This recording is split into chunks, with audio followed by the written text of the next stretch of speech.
Assalamualaikum warahmatullahi wabarakatuh. Halo guys, welcome back to my channel. Perkenalkan, nama saya Muhammad Hairul Anwar.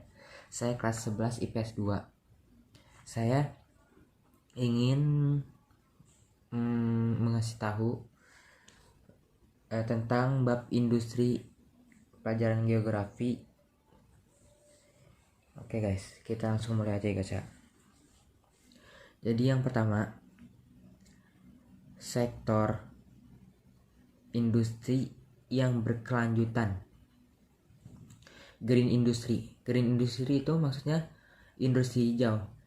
Industri hijau adalah industri yang mengutamakan efisiensi dan efektivitas penggunaan sumber daya secara berkelanjutan sehingga mampu menyelaraskan pembangunan industri dan kelestarian lingkungan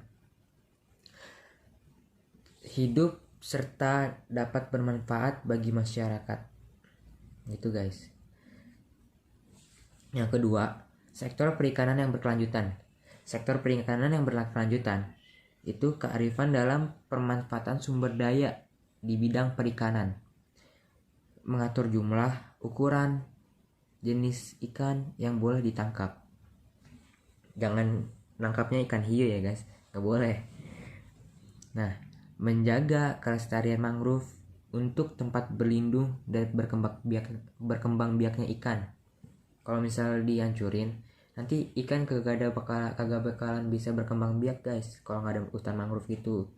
Kalau misal nggak ada hutan mangrove, ikan pada mati, pada nggak ada ya kan. Kalau nggak ada, kita mau makan ikan gimana guys? Nggak boleh. Tidak menggunakan peledak dalam menangkap ikan, listrik, racun untuk menangkap ikan. Pokoknya itu nggak boleh. Mengawasi dan mengendalikan jumlah kapal, alat, dan hasil tangkapan guys. Oke.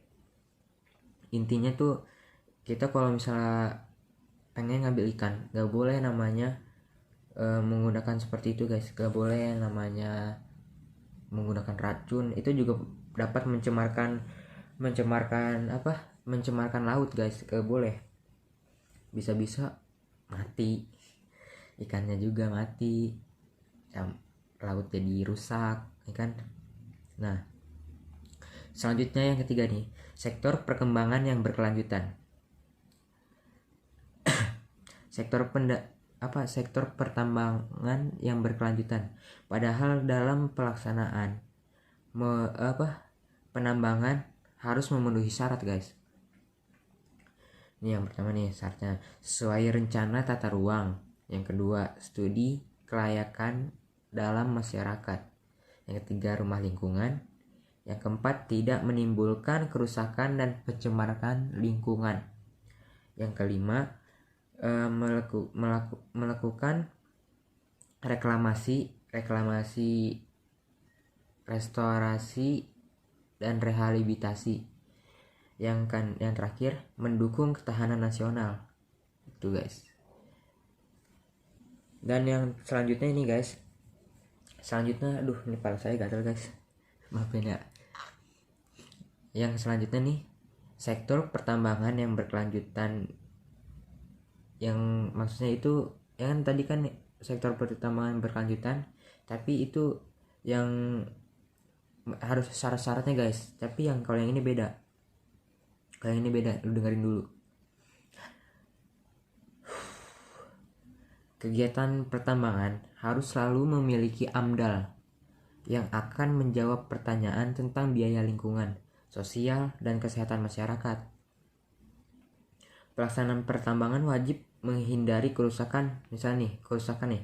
Ini kerusakannya itu kita harus wajib menghindari kerusakan ini guys. Kerusakan ekosistem darat dan laut. Terus kerusakan menimbulkan pencemaran air gitu. Ya pokoknya ya kayak siklus air gitu guys.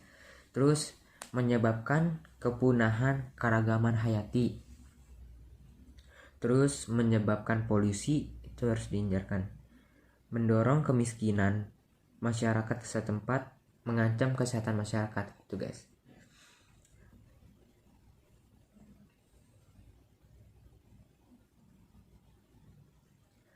Dan selanjutnya nih guys, selanjutnya sektor kehutanan yang berkelanjutan. Sektor kehutanan yang berkelanjutan itu menetapkan kawasan konservasi hutan, meningkatkan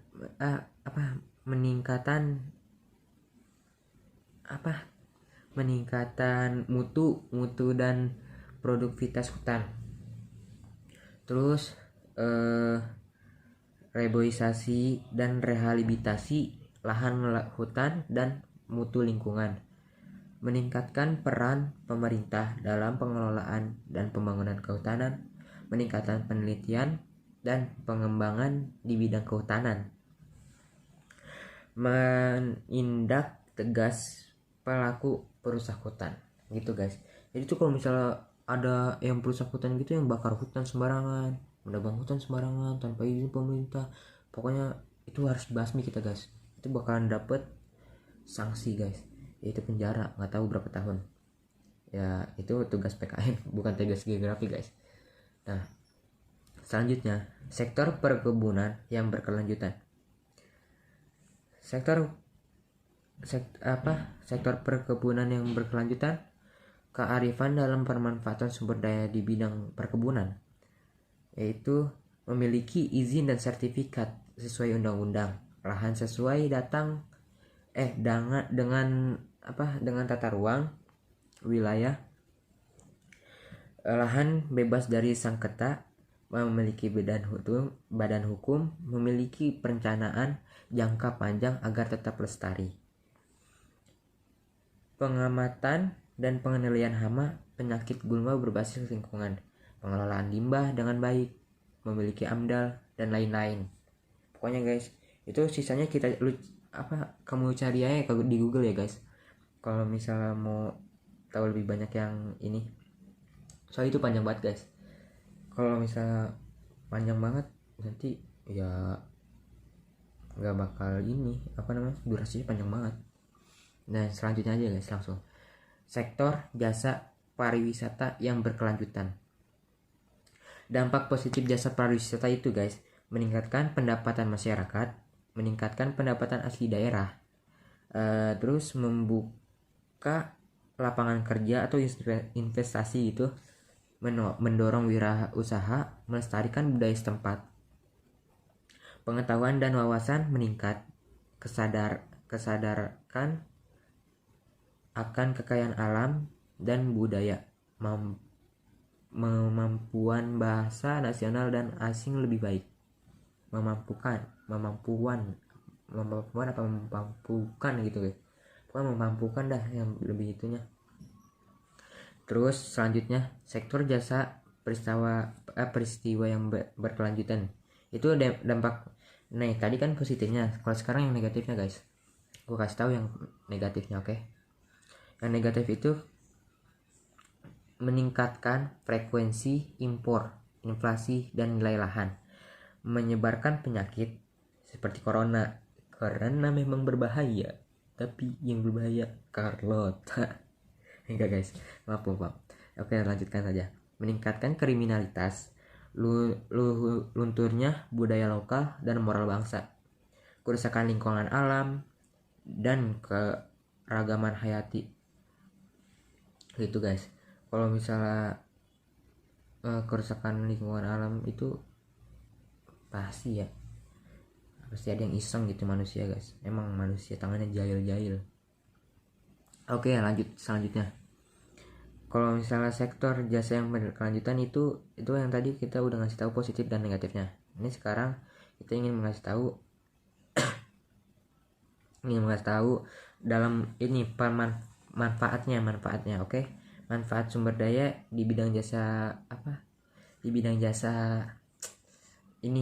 jasa pariwisata. Oke. Nih kita mendapatkan partisipasi masyarakat itu sertakan para pelaku ya Allah, astagfirullahaladzim, ini susah banget ngomong, stakeholder kepemilikan lokal, Terus menggunakan sumber daya berkelanjutan, mempertimbangkan daya dukung. Oke. Selanjutnya, pemanfaatan dan pengelolaan sumber daya alam berdasarkan prinsip astagfirullahaladzim. So banget emang guys kalau ngomong. Nah, jadi tuh. Selanjutnya guys. Ini rambut jatuh mulu ya. Selanjutnya, dalam prinsip ekoefisien dilaksanakan atas satu efisiensi dan efektivitas.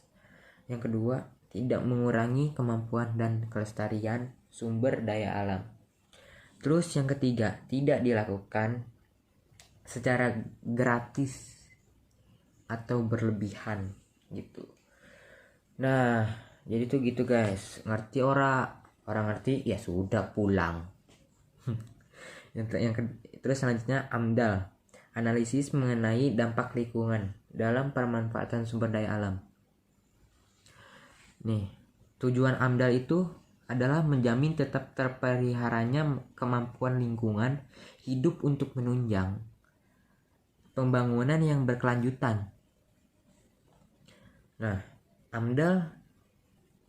kegiatan AMDAL itu apa sih?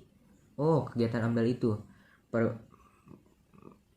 kegiatan itu harus kegiatan AMDAL itu perubahan bentuk lahan dan bentuk alam, eksploitasi sumber daya alam, kegiatan menimbulkan pemborosan, perusakan dan kemerosotan pemanfaatan sumber daya alam dan energi. Udah, pokoknya cari lagi guys kalau yang lain mah. Sekarang itu kesimpulannya guys. Kesimpulan dari semua. Jadi ini yang terakhir guys, kesimpulannya. Yang satu, pemanfaatan sumber daya alam yang berlebihan dapat menimbulkan kerusakan lahan, hutan, sumber air, dan kondisi udara. Oleh karena itu, harus diupayakan agar manfaatnya dapat diperoleh yang besar-besarnya, tetapi dampak buruknya dapat ditekan sekecil-kecilnya guys. Gitu. Nah, selanjutnya yang kedua, pemanfaatan sumber daya alam harus dilakukan secara arif dan berkesinambungan, artinya tidak hanya mementingkan generasi saat ini, tetapi juga untuk berpentingan generasi yang akan datang. Jangan jadi generasi pengubah ya guys, jadilah generasi penerus. Kebalik. Jadilah generasi pengubah daripada generasi penerus. Soalnya kenapa? Soalnya gini guys, generasi sekarang itu kan ini banyak yang korupsi gitu. Terus narapidana dikeluarin. Apa maksudnya narapidana dikeluarin? Jadinya pada ngamuk itu di luar.